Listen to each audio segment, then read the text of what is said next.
Doctors say 1,000 lives a year could be saved if a bowel cancer screening program was properly implemented. A paper in this week's Medical Journal of Australia is highly critical of the current program.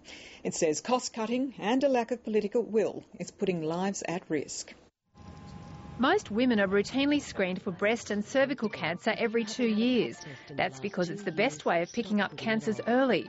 The same goes for bowel cancer, yet public health experts say the federal government's screening program goes against the scientific evidence. This was very, very much reduced to now only being offered once off to people at the age of 50, at 55 and 65.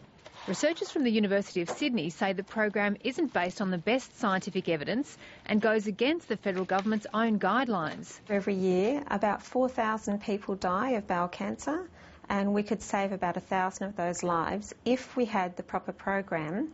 John Murphy was 60 when he had a bowel cancer test which was negative.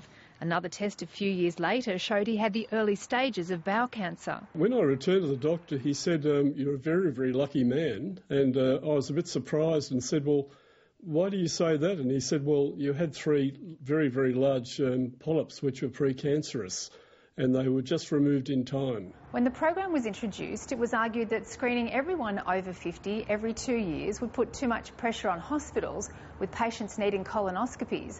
Advocates say that's putting costs before lives. It's time now for the government to realise that bowel cancer screening is a cost-effective health measure.